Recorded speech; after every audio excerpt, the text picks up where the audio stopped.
आज की भाग दौड़ भरी जिंदगी में इंसान सब कुछ करना चाहता है, लेकिन इस सब करने के चक्कर में वो खुद के लिए ही लापरवाह हो जाता है।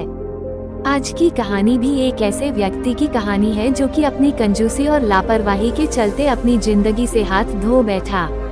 एक सोहन नाम का व्यक्ति था जो कि मध्यम परिवार का था। वह बहुत ही ज्यादा कंजूस था। कंजूसी करते करते वह बहुत धनवान हो गया था। उसने कपड़ों की एक बहुत बड़ी दुकान खोल ली थी, लेकिन धनवान होने के बावजूद भी कंजूसी की आदत उसकी वैसी ही बनी हुई थी। आसपास के लोग उसे मजाक में कंजूस सेठ कहकर पुकारा करते थे और वह इस बात से बड़ा चिढ़ा करता था। कंजूसी सिर्फ पैसों की होती तब भी ठीक थी, लेकिन वह तो अपना जीवन जीने में भी कंजूसी दिखाता था। वह धनवान तो हो गया था, लेकिन उसके घर में हमेशा क्लेश रहता था, क्योंकि वह सबको पैसा खर्च करने और कहीं आने जाने से रोकता टोकता रहता था। एक दिन उसकी पत्नी उससे बोली, आपके पास इतना पैसा आ गया है, लेकिन फिर भी हम लोग गरीबों की तरह जिंदगी जीते हैं। दिखाने के लिए तो हमारे पास सब कुछ है, इतना बड़ा मकान है, लेकिन फिर भी हम तो अपने मन को मार ही रहे हैं। आखिर कब आप अपनी यह कंजूसी की आदत छोड़ोगे?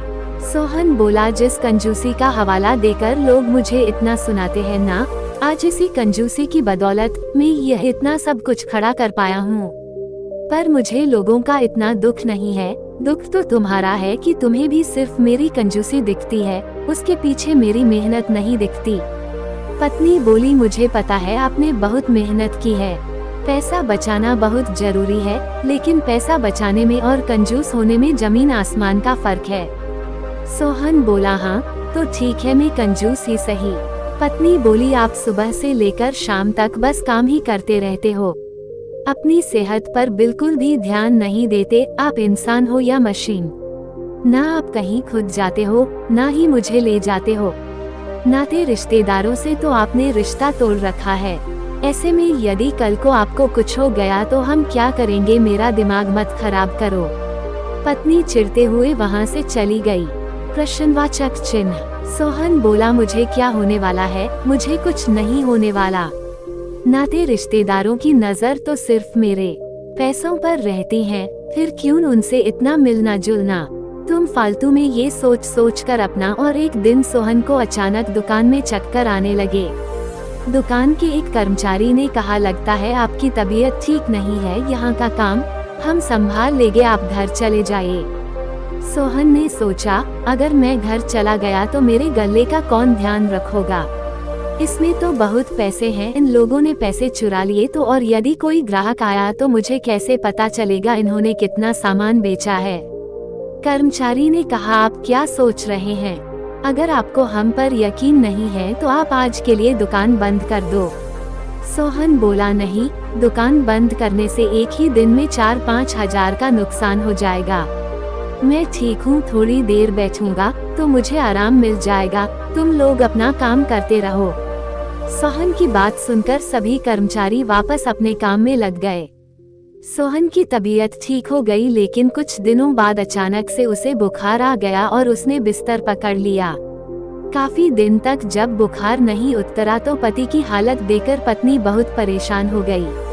पत्नी अपने पति से बोली, हमारे शहर के एक बहुत ही बड़े डॉक्टर है, यहाँ पर हम आपको दिखा देते हैं। सोहन बोला, तुम पागल हो क्या? इतने से बुखार के लिए तुम मुझे शहर के बहुत बड़े डॉक्टर के पास ले जाओगी? उनकी कितनी फीस लगेगी कुछ पता है? मेरे लिए आसपास की दुकान से ही कोई दवाई लेकर आ जाओ, मैं वही खाकर ठीक हो जाऊंगा। पत्नी बोली, आप मेरी बात क्यों नहीं मानते? आपका बुखार तो पिछले 10 दिन से नहीं उतर रहा है। कब से आप यही दवाई खा रहे हो, इसलिए मैं कह रही हूँ हम अच्छे डॉक्टर के पास चलते हैं। सोहन बोला, अरे तुम घर में रहती हो, तुम्हें क्या पता आजकल के डॉक्टर कैसे होते हैं? वो तो बस मरीज को लूटने के लिए बैठे रहते हैं कि कैसे कोई बीमार पड़े और इनका पैसा हमारी जेब में आ जाए। अगर मुझे मामूली बुखार भी होगा ना तो कोई लंबी चौड़ी बीमारी बताकर मुझसे पैसे ऐंठ लेंगे। इससे बेहतर कि मैं यही दवाई खाता रहूं। पत्नी बहुत कुछ बोलना चाहती थी, लेकिन इस वक्त सोहन की तबीयत ठीक नहीं थी, इसलिए वह चुपचाप दुकान गई और दवाई लेकर पति को खिला दी। अब सोहन ठीक हो चुका था, लेकिन उसे क्या पता था कि उसकी यह लापरवाही एक दिन उसकी जान ले लेगी।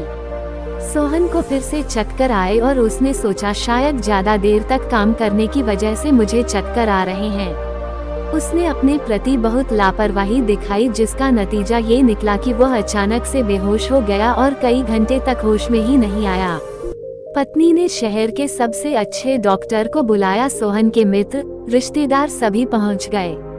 डॉक्टर ने सोहन की जांच करी और बताया कि उसे एक घातक बीमारी हो गई है और अब उसका कोई इलाज नहीं है। सोहन के पास बस कुछ ही महीने हैं जीने के लिए। ऐसा सुनते ही पत्नी रोने लगी। आसपास बैठे सभी के चेहरे उतर गए। सोहन ने अपनी आंखें खोली तो खुद की पलंग पर पाया और उसके आसपास बहुत सारे लोग थे। उसकी तबीयत खराब थी, इसलिए वह कुछ नहीं बोल पा रहा था। वह बस सबको देख रहा था। धीरे धीरे करके सभी चले गए। पत्नी बोली, मैंने आपसे कहा था ना कि आप अपनी सेहत पर ध्यान दो, देखा उसका क्या नतीजा निकला। सोहन बोला, बताओ मुझे क्या हो गया है, मेरे आसपास इतनी भीड़ क्यों थी। पत्नी रोते हुए बोली, अब आपके पास ज्यादा वक्त नहीं है, सिर्फ कुछ ही महीने हैं आपके पास जीने के लिए। काश आपने मेरी बात मान ली होती और आप पहले डॉक्टर को दिखा देते तो आज आप सही होते। ये सुनते ही सोहन के मन में एक सन्नाटा सा पसर गया। वो कुछ समझ नहीं पा रहा था कि अचानक से उसके साथ ऐसा क्या हो गया है। सोहन बोला, तुम ठीक ही कहती थी, मैंने सिर्फ पैसों की नहीं, जीवन में हर चीज की कंजूसी की है और सबसे बड़ी कंजूसी यह कि मैंने अपने जीवन को जिया ही नहीं। आज मुझसे मेरा जीवन ही छीन रहा है। जितना भी वक्त मेरे पास बचा है, अब मैं इसे खुलकर जीऊंगा, जीने में कोई कंजूसी नहीं करूंगा। ऐसा कहते हुए सोहन की आंखों से आंसू बहने लगे। इसके बाद सोहन कुछ महीनों तक ऐसे जिया जैसे कि उसने कभी जिया ही नहीं था। उसने पूरी दुनिया घूमी और अब वह अपनी जिंदगी को अलविदा कहने के लिए तैयार था। हमें एक ही बार जिंदगी मिलती है, इसलिए हमें अपनी जिम्मेदारी निभाते हुए खुद का भी ध्यान रखना चाहिए। हमसे ही हमारी जिंदगी है। उम्मीद करते हैं आपको हमारी short moral story in Hindi, एक कंजूस और लापरवाह व्यक्ति की कहानी पसंद आई होगी। तो देर किस बात की, अभी हमारे चैनल को सब्सक्राइब करें। धन्यवाद।